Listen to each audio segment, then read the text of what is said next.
Hey, this is Dwan Hill, and you're listening to my brand new podcast, Hey Wise Guys, Ideas for Creatives about what matters most.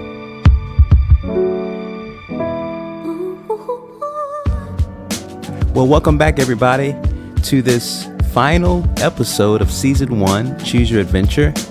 This season has been so much fun for me as I've explored how to make great decisions as a creative person. We talked about marriage, we talked about relationships, we talked about our jobs and employment. And in this last episode, I'm going to talk about the impact of a creative and the one thing that every person, every creative wants. But don't worry, even though this is the final episode of Season 1, I'll be back very soon with Season 2 with some brand new topics that I'll know you'll be interested and excited to hear about. And in the meantime, there are some great resources online at dwanhill.com, including a brand new video called 3 Creative Sparks for Stress-Free Decisions that I think you're really going to enjoy and learn a lot from. So go to dwanhill.com and get the new video, 3 Creative Sparks for Stress-Free Decisions. And let's jump into this podcast. Okay, so over the past season of episodes, it's been really helpful for me to talk about my story and to share some insights that I've learned from some hard situations and some victories and some celebrations that I've experienced. And I hope you've been able to grow from those and apply some of those principles and ideas to your life and to your relationships and to your job and to your faith. But in this final episode of this season, I wanted to end on a different note. You know, we live in a time and a season where there are a lot of hurting people. There are a lot of people who are facing some of the worst times of their lives, either because of sickness or the loss of a loved one or an addiction or ridicule or bullying or attractions that they can't understand. And I think it's so important for us to address those things and to be honest about those things and to bring those things to the forefront of our attention, because it is true that if we hide those things in the dark, if we ignore the problems that we face, if we bury these challenges in a closet, locked up and never to be seen again, or we think are locked up and never to be seen again, they only emerge later, usually as bigger and worse problems. So I do think it's important for us to address the challenges we face in all the areas of our lives. But I've noticed something about my peer group, of my friends and my family and my church members, that as we try to face these challenges, specifically as creatives, as we become internally focused, and as we look inside of ourselves to figure out how to be healed and how to be whole and how to be successful and how to be prosperous, I've noticed a vicious cycle happening. It's almost like a self-sabotage, and that might sound dramatic and it might sound over the top, but I think it is exactly what is happening. I think the misconception of self-help and internal analysis alone, while it's not all bad, I think the more we look inside of ourselves for hope and security and affirmation and for goodness, I think what we find there is the lack of those things. And what I've noticed is, as we look for good in ourselves, we discover our insecurities, we discover our loneliness, we discover our lack, and we discover our inability to even overcome those things. And right here from the beginning of this episode, I want to say that introspective thinking and meditation are all helpful tools, but I want to be sure that we don't use those tools as the end game. I want to be sure that we don't think that looking at ourselves in the mirror is the complete method of improving our lives and the world around us. Because here's the truth. I believe there are 2 things that every individual wants. Specifically a creative individual. It really applies to everybody, but I'm a creative and I understand the struggles and the challenges, the unique ones which face people like me. But I think this applies to everybody. You know, there are 2 things that every single person wants. The very first thing is to be known. Loneliness is a giant in our culture. Resentment and unforgiveness and isolation culminate in suicidal thoughts, and even those thoughts turning into suicidal actions. It is because many people are walking around appearing to be well and whole, but on the inside are full of darkness and sadness. And I think one of the problems is we don't believe that anyone fully understands us. And let me tell you, that is a common statement among creative people. We are the most misunderstood people in the entire world, or so we think. Our hours are different. Our tools of inspiration are different. Our outlooks on life are different. Our relationships function differently. And it's great that we have a different outlook on life. And it's great that we look at relationships differently. But I think the result is when those outlooks are not like those around us, we feel rejected, alone, and unknown. And the isolation of that feeling, the lowness of that state, to believe that you have something to offer, but not feel affirmed in that gift or not feel affirmed in that identity, is a really low place for a lot of people. And we could talk this whole episode, this whole season, even this whole podcast about how to live your life believing you are known and loved, first of all, by God, and second of all, by the people around you, and to even accept yourself as someone who has value in this world. But I want to focus on the second thing that every person wants, every creative wants, because I was talking to a friend the other day, and we were talking back and forth about what it means to have joy and what it means to have a fulfilling life and what it means to create things that live beyond your lifespan. That's my hope. That's my goal. It's not just to make it through the years that I have here, but to establish and to build something that is a legacy for generations to come. How do you do that? How do you set something up that is strong enough to stand the test of time? And I think the answer is found in this second desire. You know, when we are so internally focused, I believe we forget one of the main reasons we are alive, and that is to be fruitful. To be known is amazing, and my prayer is for everyone who listens to this podcast that you would know that you are known and that you are cared about. But as soon as that revelation hits your heart, I want you to continue to believe that there's even more for you to receive. And the second thing that everybody wants is to be fruitful. And that could be packaged in so many ways. Fruitfulness could be a successful marriage. Fruitfulness can be a successful business. Fruitfulness can be a healthy body. Fruitfulness can be a legacy in your creative art. But I do believe without this second component, even to be known doesn't guarantee fulfillment and satisfaction in this life. It is when you are multiplying. It is when you are fruitful.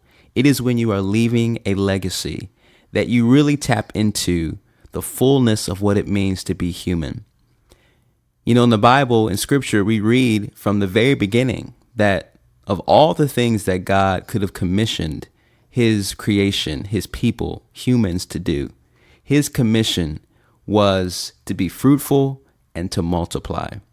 What a powerful invitation. What a powerful mandate. What a powerful commandment and commission to not only live a life that is satisfied with your current circumstance, but to live a life that was multiplying the joy and the peace that you experience to other people. In fact, I believe one of the secrets of a faith-filled, fruitful life is fruitfulness. Because here is what is happening. So many of us are so focused on ourselves and so focused on our real, legitimate problems that we overlook and we forget about how important it is to reach out and help someone else. And I would even suggest and argue that much of our joy, much of our satisfaction is actually hidden in helping someone else. What if I told you that the next step to a joy-filled life, the next step to a peace-filled marriage, the next step to a loving workplace is in what you give? I know it's countercultural.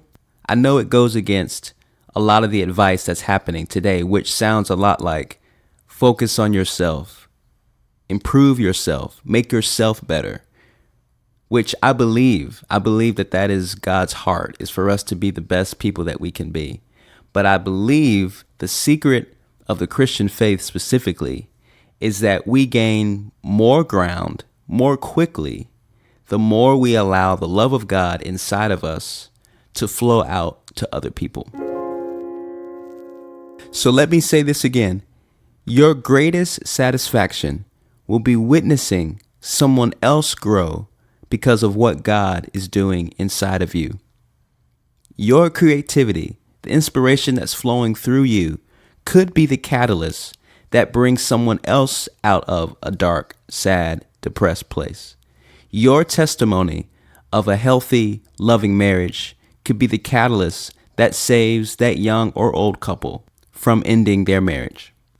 So in this episode, I want to talk about the cultivation of others and not so much about the validation of self.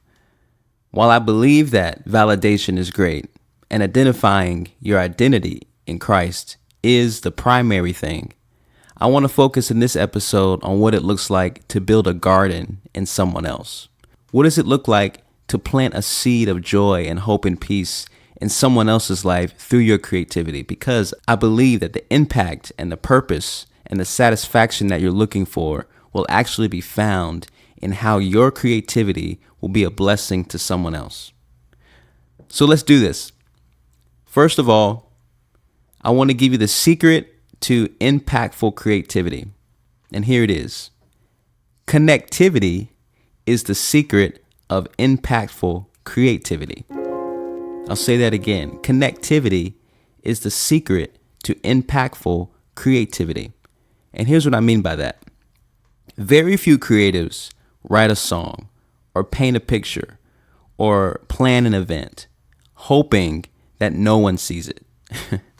Now, maybe because of insecurity, you don't want people to see it. But if you were honest with yourself and you knew that it would be a success and you knew that it would be helpful for other people, I can almost guarantee that you would gladly let your art leave your computer or your closet or your bedroom or your studio, and you would gladly share it with other people because you knew it had purpose and that it had wings to do things more than what you could do. And I believe what we're looking for, what we're searching for in the art that we create is the connection to other people. And not just a connection, but a connection and a spark that inspires improvement, that inspires amelioration, the betterment of someone else's life. And many of us are shortchanging our creative process because we don't allow the opportunity for our art to make a connection with other people.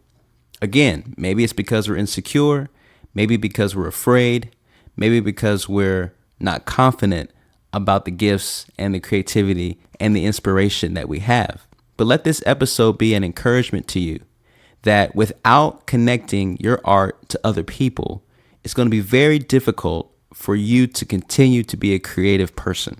So inquisitive minds would ask, well, Dwan, how do I create connectivity? How do I connect with an audience? How do I reach out to someone and believe that my story or my art will actually be effective for them? So I want to give you 3 ways to build connectivity. First of all, a creative must have honesty. Honesty is so important because now, and really at any time, and in every time, in every space, dishonesty and distrust and inauthenticity is the quickest and the surest way to not connect to somebody. Most people can spot disgenuine work and disgenuine art very, very quickly.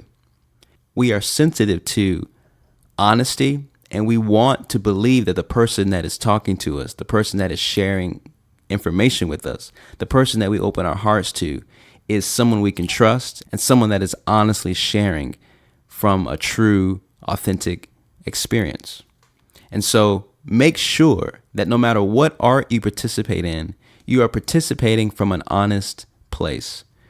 Don't try to fabricate something that you don't have. Don't try to create a story that does not exist.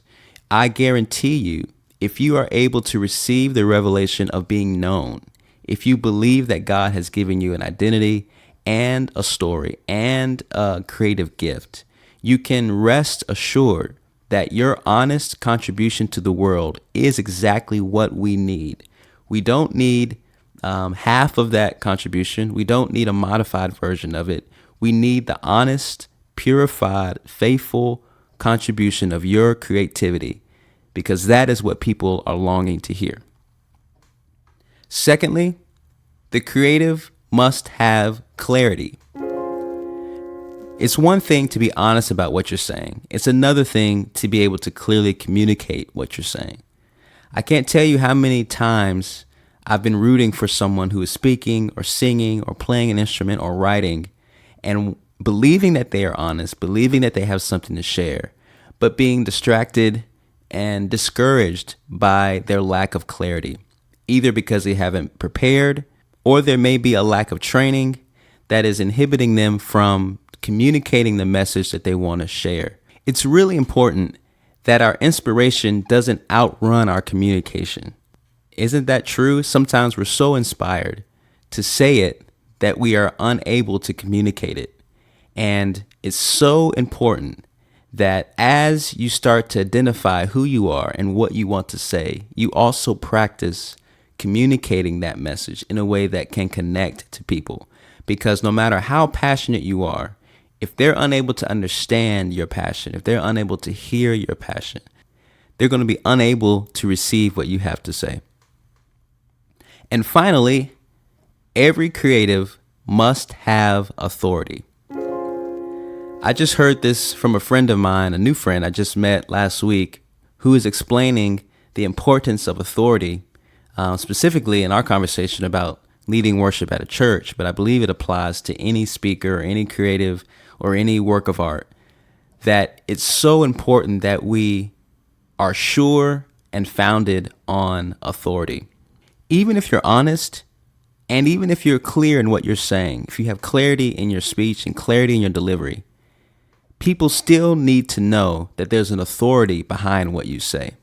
And authority doesn't necessarily mean you have a degree or that you've done years and decades of training, but it does mean that there's a foundational truth, there's a testimony, there's a bona fide standard behind what you're saying that gives people the assurance that you know what you're talking about. You can be honest and clear and wrong. Because in our time, in our day, so many people base their situations on their experience. They base their truth on what they know without submitting to a higher authority. And I could talk about this for a long time, but just for now, I want to say that authority is so important, and you can actually receive authority in a lot of different ways. I call them delivery methods of authority. For example, authority can be delivered to you through revelation, through study of a particular project or topic, but most likely, authority is delegated. And you might be asking, well, how do I know if I have authority on a particular topic or particular idea? And there are demonstration methods. Just like there are delivery methods of authority, I believe there are demonstration methods. For example, words of wisdom, actions of power, consistent character, obedience to a standard. All of these things are examples of what it looks like to walk and to live and to create from authority, and not strive to attain the authority, but to walk in confidence that the authority that you have is already given. You know, this reminds me of a verse in scripture about Jesus, actually. It's found in Matthew chapter 7, verses 28 through 29, it says, "When Jesus had finished these words, the crowds were amazed at his teaching, for he was teaching them as one having authority and not as their scribes." Man, that's so interesting to me, that what separated Jesus, among many other things, but what separated Jesus was his authority, his ability to demonstrate that he was speaking from a higher authority than just his own experience and just his own honesty and just his own clarity. He was able to access an authority that resulted in the demonstration of power, that resulted in the demonstration and the speaking of wise words, that resulted in consistent character, and resulted in obedience to a higher standard. And I really believe this is the fruitfulness that so many people, and dare I say everybody, is longing for. Yes, we want to be known, we want to be heard, we want to be understood, but I believe we really want to have an impact on this world. We want to leave a legacy. We want to stand for something that outlives our momentary works of art. I believe our fruitfulness is tied to these three aspects of connectivity. Connectivity is based on honesty, clarity, and authority. And most importantly, I want you to know that if you want to leave a mark on this world, if you want to connect with people, connect with the person who has changed history. The most influential person in all of history has been Jesus Christ, and his connection to our hearts thousands of years after he walked this earth is an example of what it looks like to be honest, clear, and to walk in authority in a way that changes the whole world.